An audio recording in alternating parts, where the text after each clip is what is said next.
Conversations around men's mental health specifically are becoming more visible, but many men still struggle in silence. Experts are saying stigma, emotional suppression, and the fear of appearing vulnerable continue to prevent many from seeking support when they need it the most. This afternoon, we're exploring how we can create healthier conversations around mental well-being, challenge harmful stereotypes as well about masculinity, and also encourage men to seek help before they can reach a crisis point. Joining us is Darren Morris, who's the CEO of Lucky Hustle, and he's also the co-host of the Hustle podcast. Darren, good to have you on the program this afternoon. So your platform, the Hustle podcast, creates space for honest conversations about life and manhood. Maybe let's speak about that first. What are you hearing from men about the mental health challenges they are facing today in 2026? Hey, how's it going? Good to be here.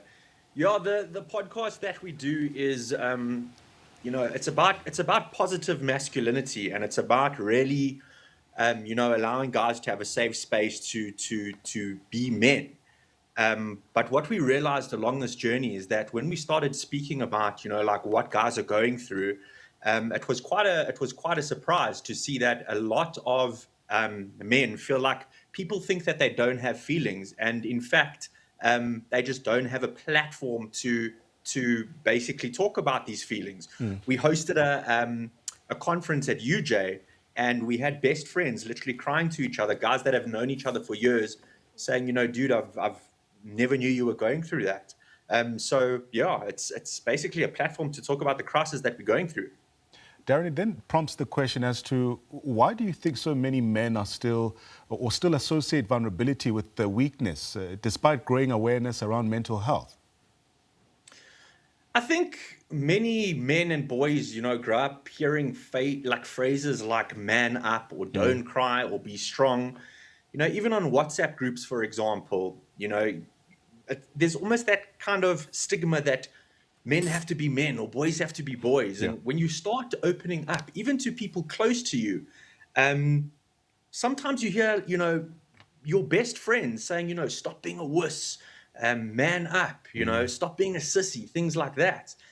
And I think over time, it's basically boxed guys to really suppress their feelings and not speak about things until it's too late or until they're in crisis mode. You raise a very important issue. I mean, how much of this problem begins in childhood, where boys are often encouraged to man up, like you say, instead of expressing their true emotions? Well, South Africa's got quite a lot of stats that really are quite sad. That, I heard the other day that 7 out of 10 South Africans on average don't grow up with a father around or a father figure around. And I think a lot of that comes into play, especially from childhood, where guys don't see what it is to be a good male or a good human being. And instead, they're influenced by what they see around them on social media or on the streets. And it creates a very negative perception around what they should become. Yeah. So social media then often creates this impression that successful men have everything under control. How damaging is this expectation? Well, that's one of the biggest ones because, especially when it comes to successful men. For example, it could be anyone, a businessman, a footballer, we don't know. But whatever it is, the thing is their family, their friends, their teammates, their sponsors, and in some cases, an entire country are basically putting pressure on them to perform and always show up looking strong in the limelight. Right. But we don't know what they're going through behind the scenes. And that's the thing. Successful people might always have to portray this feeling of success. Like for myself, for example, I run a business. I'm not going to go on social media and go and tell the world, today I'm feeling a little bit sad. Today I'm feeling a little bit depressed. You have to almost have that kind of facade. However, because of that, everybody just assumes you're okay. And, it basically gets guys to suppress their emotions. Yeah. But many people confuse resilience with simply suffering in silence. I mean, let's expand this a bit more.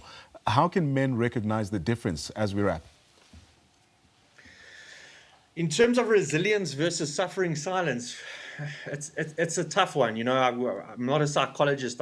Yeah, It's yeah. a tough thing to answer. But, you know, when it comes to suffering in silence, I think a lot of guys are really scared to speak up because, you know, friends that we consider friends might not, or we might think that they might not be able to hold the traumas that we're going through.